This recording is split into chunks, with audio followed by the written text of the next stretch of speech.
What if I told you that stupidity isn't just the absence of intelligence, but something far more insidious? What if lurking beneath the surface of our daily lives, there exists a force subtle yet immensely powerful that shapes our societies, our institutions, and even our destinies? Imagine a world where the greatest threat to progress is not malice nor ignorance in its purest form, but a kind of functional stupidity, a blindness that afflicts the intelligent, the educated, the well-meaning. This is not a story about fools. It is a warning about the dangers that arise when thinking itself is surrendered. Consider for a moment the headlines that fill our news feeds, the viral trends that sweep through social media, the collective decisions that shape history. How often have you wondered, how could so many smart people make such disastrous choices? How could entire communities, even nations, be swept up in ideas or actions that in hindsight seem so obviously wrong? Is it simply a matter of not knowing enough, or is there something deeper at play? Let us begin with a simple observation. Stupidity, as we commonly understand it, is not the exclusive domain of the uneducated or the uninformed. In fact, some of the most catastrophic errors in history have been made not by the ignorant, but by the intelligent, by those who by all appearances should have known better. Take, for example, the financial crisis of 2008. The world's leading economists, bankers, and regulators, armed with the best education money could buy, failed to foresee the collapse that would devastate millions. Or consider the countless medical professionals who, despite years of training, have fallen prey to groupthink, leading to tragic consequences for their patients. But the problem runs even deeper. As the German theologian and philosopher Dietrich Bonhoeffer observed during the darkest days of the 20th century, stupidity is not merely a lack of intelligence. It is a social and moral failing, a kind of intellectual surrender that allows evil to flourish. Bonhoeffer, writing from the heart of a society descending into madness, argued that stupidity is more dangerous than malice. Why? Because while we can protest against evil, expose it and fight it, stupidity is immune to reason. It is indifferent to facts. It is, in Bonhoeffer's words, a more dangerous enemy of the good than malice. Let us pause and reflect on this. When we think of threats to our societies, we often imagine villains, those who plot, who scheme, who act with deliberate cruelty. But what if the greater threat comes not from evil, but from the abdication of thought? What if in our workplaces, our communities, and even our families? The real danger lies in the moments when we stop questioning, when we stop thinking for ourselves, and instead allow ourselves to be swept along by the crowd. This is not a condemnation of individuals. These aren't evil people. They're intelligent, well-meaning individuals, people like you and me, who for reasons both subtle and profound, fall prey to a kind of mental inertia. They stop asking questions. They stop challenging assumptions. They become, in a sense, functionally stupid, not because they lack intelligence, but because they have surrendered the responsibility to think. Have you ever found yourself believing something simply because everyone around you believed it too? Have you ever hesitated to speak up even when you sensed something was wrong because you didn't want to go against the group? If so, you are not alone. This is the human condition. We are social creatures, wired for belonging, for harmony, for acceptance. But this very wiring, so essential to our survival, can also be our undoing. Throughout history, we see the consequences of this surrender. The Salem witch trials, where fear and suspicion swept through a community, leading to the persecution of innocents. The Red Scare, where paranoia and conformity stifled dissent and destroyed lives. The rise of totalitarian regimes, where ordinary people, teachers, doctors, neighbors, became complicit in horrors they might never have imagined themselves capable of. But here's what makes this truly terrifying. In each of these cases, the participants were not monsters. They were not uniquely evil. They were, for the most part, ordinary people, people who, under different circumstances, might have lived quiet, decent lives. What changed was not their intelligence, but their willingness to think for themselves. Bonhoeffer's insight is as relevant today as it was in his time. In our hyper-connected world where information flows faster than ever, the temptation to surrender our judgment to the crowd is stronger than ever. Algorithms nudge us toward consensus. Social media rewards conformity. The pressure to fit in, to go along, to avoid standing out is relentless. And yet the stakes have never been higher. In an age of misinformation, deepfakes, and viral outrage, the cost of functional stupidity is not just personal, it is societal. It shapes elections, fuels polarization, and undermines the very foundations of democracy.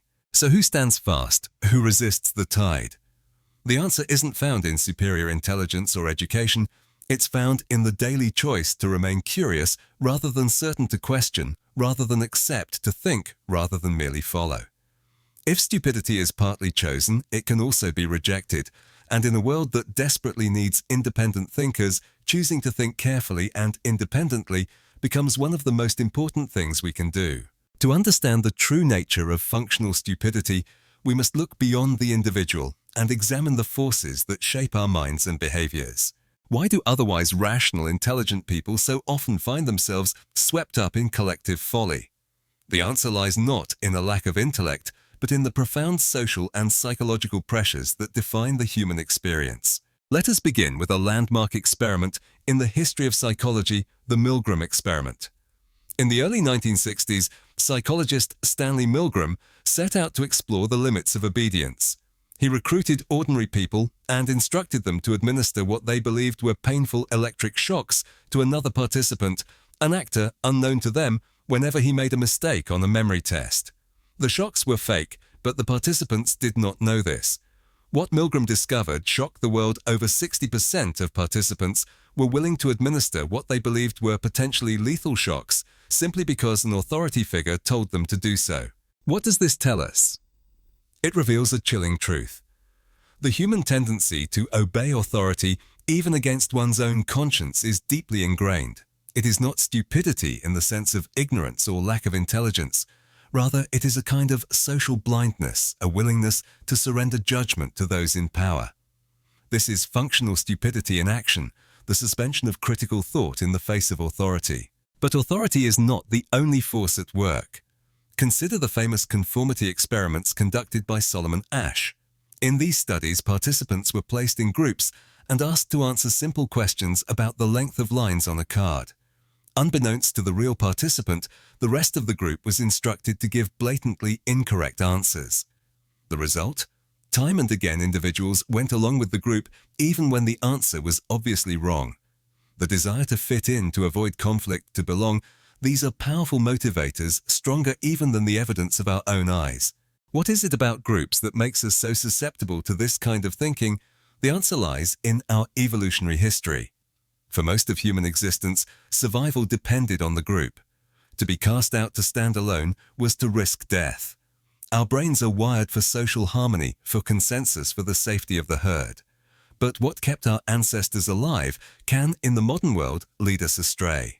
History is replete with examples of this dynamic at work. In the Salem witch trials of the late 17th century, fear and suspicion spread like wildfire through a small community. Neighbors turned on neighbors, accusations multiplied, and reason was cast aside. The result was tragedy, innocent people condemned, lives destroyed, all in the name of a collective delusion. Or consider the Red Scare of the 20th century, when paranoia about communism gripped the United States. Careers were ruined, families torn apart, and civil liberties trampled, all because of a climate of fear and conformity. In both cases, the individuals involved were not uniquely evil or ignorant.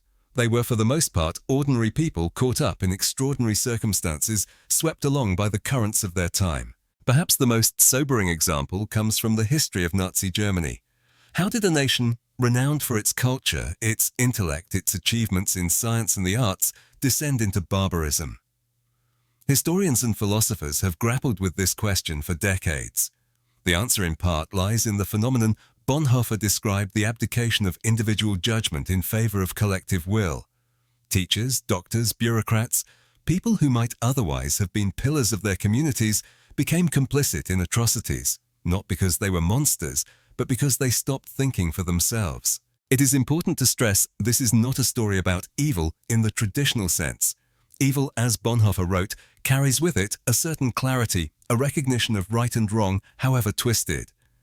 Stupidity, by contrast, is insidious precisely because it is unthinking. It is not a conscious choice to do harm, but a failure to resist the momentum of the crowd. But why is this form of stupidity so dangerous? Because it is immune to reason. You cannot argue someone out of a position they did not reason themselves into. Facts bounce off. Logic is dismissed.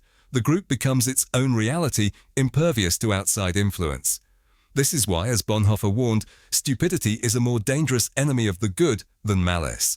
Modern psychology has confirmed these insights. The phenomenon of groupthink, first described by Irving Janis, shows how cohesive groups can make disastrous decisions because dissent is suppressed and critical thinking is discouraged. The Challenger, space shuttle disaster, the Bay of Pigs invasion. These and other tragedies were not the result of stupidity in the sense of low intelligence, but of smart people failing to speak up to question, to resist the pull of consensus. Have you ever found yourself nodding along in a meeting, even when you disagreed, simply because everyone else seemed to be on board? Have you ever stayed silent when you knew something was wrong because you didn't want to rock the boat? These are the moments when functional stupidity takes root not out of malice, but out of a desire to belong. The implications are profound. If even the best and brightest among us are vulnerable to these pressures, what hope do we have? The answer paradoxically lies in recognizing our own vulnerability. To be aware of the forces that shape our thinking is the first step toward resisting them. This is not a call to cynicism or despair.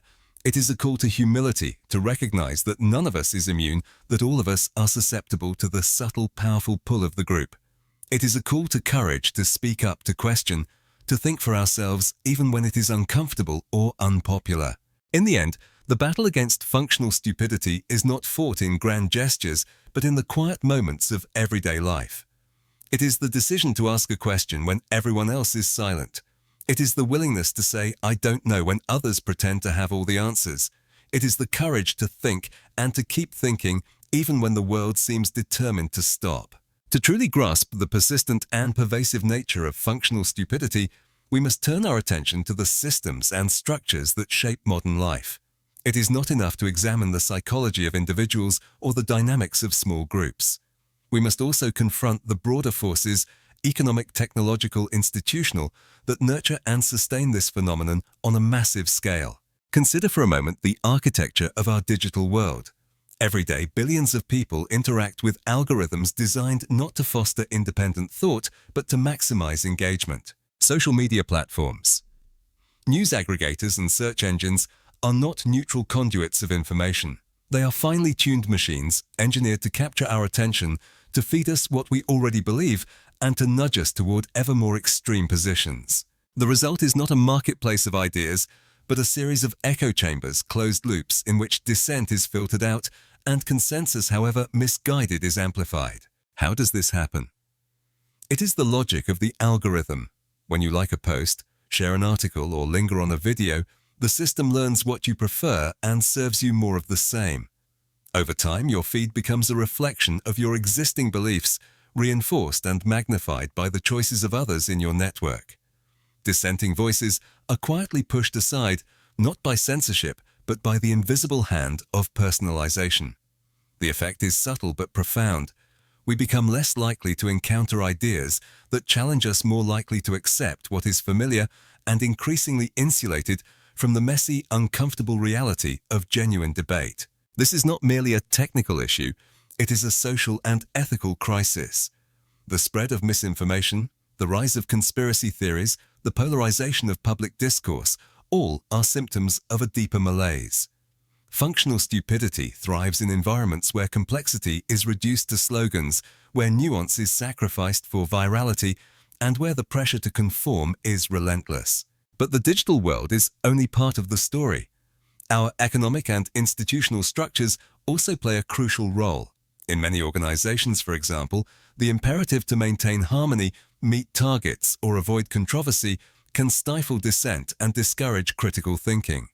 Employees learn often unconsciously that it is safer to go along than to speak up. Mistakes are concealed rather than confronted, and innovation is sacrificed on the altar of stability. This is the logic of rational ignorance, the idea that in a world overflowing with information, it is often rational for individuals to remain uninformed. Why spend hours researching a complex issue when your vote, your opinion, or your effort seems unlikely to make a difference? Why challenge the status quo when doing so could jeopardize your job, your reputation, or your sense of belonging? The result is a kind of learned helplessness, a passive acceptance of whatever narrative is most convenient. The consequences are everywhere. In politics, we see the rise of populist movements that exploit fear and uncertainty, offering simple answers to complex problems. In business, we witness the persistence of dysfunctional cultures where whistleblowers are silenced and groupthink is rewarded. In education, we find curricula that prioritize rote memorization over critical inquiry, preparing students to pass tests rather than to think for themselves. The pressures are not only external, they are also internal, rooted in the very structure of the human mind. Cognitive overload. The sense of being overwhelmed by too much information can lead us to rely on shortcuts, heuristics, and rules of thumb. These mental habits are not inherently bad, they are essential for navigating a complex world. But they also make us vulnerable to manipulation, to the seductive simplicity of slogans and soundbites. Stress and economic insecurity compound the problem. When people are anxious about their jobs, their health, or their future, they are less likely to question authority, less willing to take risks, and more susceptible to the comfort of consensus. In such an environment, functional stupidity is not a personal failing, but a rational adaptation, a way of coping with uncertainty by outsourcing judgment to others. It is tempting to blame technology institutions or even human nature itself for these problems. But the reality is more complicated. These systems did not arise by accident. They reflect our choices, our values, and our priorities as a society. We have built a world that rewards conformity, punishes dissent, and prizes efficiency over reflection. If we wish to change it, we must first recognize the ways in which we are complicit. Have you ever found yourself scrolling endlessly through your feed, nodding along with opinions you already hold, while ignoring or dismissing those that challenge you? Have you ever hesitated to raise a difficult question at work, fearing that it might mark you as a troublemaker? Have you ever chosen not to investigate a claim, not because you believed it, but because it was easier not to know? These are not isolated incidents. They are the inevitable result of systems designed to make thinking optional. And yet there is hope. The very forces that enable functional stupidity can also be harnessed to promote independent thought. Algorithms can be reprogrammed to expose us to diverse perspectives. Organizations can cultivate cultures of openness where questioning is encouraged and mistakes are treated as opportunities for learning. Education can be reimagined to foster curiosity, resilience, and intellectual humility. But these changes will not happen on their own. They require deliberate action by individuals, by institutions, and by society as a whole. We must resist the temptation to blame others, to see ourselves as passive victims of forces beyond our control. Instead, we must recognize our agency, our responsibility, and our power to shape the systems that shape us. In the end, the battle against functional stupidity is not just a matter of personal virtue. It is a collective endeavor, a challenge that demands courage, creativity, and a willingness to embrace complexity. It is the work of a lifetime, and it begins with a single simple act, the decision to think. If we accept that functional stupidity is not simply an individual flaw, but a product of powerful psychological and systemic forces, then the challenge before us is both daunting and exhilarating. How can we, as individuals and as members of society, resist the gravitational pull of conformity, the seduction of easy answers, and the comfort of unthinking consensus? The answer lies in cultivating habits of mind and structures of community that prize curiosity, humility, and courage above all. Let us begin with the individual. The first and most fundamental step is to embrace intellectual humility. This is not weakness, nor is it self-doubt. Rather, it is the recognition that our knowledge is always incomplete, our perceptions always limited, and our judgments always fallible. The philosopher Socrates, considered the wisest man in Athens, was famous for declaring, "I know that I know nothing." This was not an admission of ignorance, but a declaration of openness, a willingness to question, to learn, and to grow. Intellectual humility is the antidote to certainty, the enemy of dogma. It allows us to admit when we are wrong, to change our minds in the face of new evidence, and to engage with ideas that challenge our assumptions.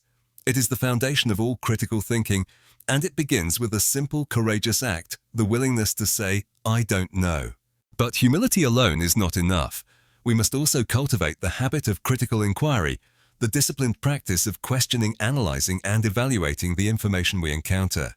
This means resisting the urge to accept claims at face value, especially when they confirm our existing beliefs. It means seeking out diverse perspectives, weighing evidence carefully, and being alert to the ways in which our own biases can distort our judgment. In a world awash with misinformation, this is no easy task. The sheer volume of data, the speed at which it travels, and the sophistication of those who seek to manipulate it can overwhelm even the most diligent seeker of truth. Yet the tools of critical thinking are available to all. The habit of asking, "How do we know this?" The discipline of checking sources, the practice of seeking out disagreement rather than avoiding it. There is also a vital role for what might be called productive ignorance, the recognition that not all questions have easy answers and that sometimes the wisest course is to withhold judgment until more information is available. In a culture that prizes quick takes and instant opinions, the ability to say, "I'm not sure yet," is a radical act. It is a refusal to be swept along by the tide of certainty, a declaration of independence from the tyranny of the crowd. Yet individual effort, however noble, is not enough. Functional stupidity is a social phenomenon and it demands social solutions. We must build communities, families, workplaces, schools, and civic organizations that value dissent, encourage questioning, and reward intellectual risk-taking. This means creating spaces where it is safe to speak up, to challenge the consensus, and to admit uncertainty. In the workplace, this might mean establishing regular forums for open debate, where employees at every level are invited to question assumptions and propose alternatives. It might mean training leaders to listen actively, to welcome criticism, and to model intellectual humility. It might mean designing systems of accountability that reward transparency and learning rather than punishing mistakes. In education, it means moving beyond rote memorization and standardized testing toward a pedagogy of curiosity. Students should be encouraged to ask questions, to explore unfamiliar ideas, and to engage in respectful disagreement. Teachers should be empowered to foster intellectual friction, the creative tension that arises when different perspectives collide and new insights emerge. At the level of public discourse, we must demand more from our media, our politicians, and ourselves. This means supporting journalism that values depth over speed, context over sensationalism, and integrity over partisanship. It means resisting the allure of echo chambers, seeking out voices that challenge our views, and engaging in good faith dialogue with those who disagree. Technology, too, has a role to play. The same algorithms that now reinforce our biases can be redesigned to promote exposure to diverse perspectives. Platforms can be structured to reward thoughtful engagement rather than outrage and conformity. Artificial intelligence can be harnessed to detect and flag misinformation, to provide context, and to facilitate meaningful debate. None of this will be easy. The forces that sustain functional stupidity are deeply entrenched, and the path of least resistance will always be to go along to fit in, to avoid the discomfort of thinking differently. But the rewards of resistance are immense. To think for oneself, to question, to doubt, to seek truth even when it is inconvenient, these are the hallmarks of a free and flourishing mind. Have you ever experienced the thrill of changing your mind, of seeing the world in a new way, of discovering that you were wrong? These moments, though often unsettling, are among the most precious gifts of the human experience. They are signs not of weakness, but of strength, the strength to grow, to learn, to become more fully ourselves. In the end, the fight against functional stupidity is not a battle to be won once and for all. It is a lifelong journey, a daily practice, a commitment to the values of curiosity, humility, and courage.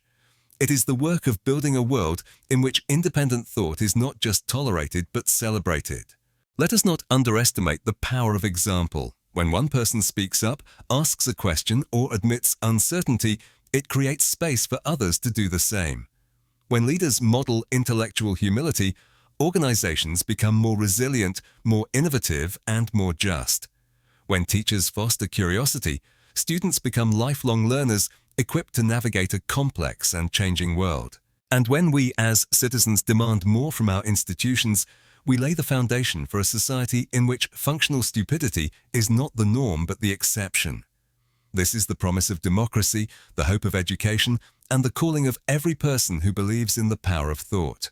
If stupidity is partly chosen, it can also be rejected. Each of us, every day, has the opportunity to choose to think carefully and independently, to resist the pull of the crowd, to seek truth rather than comfort.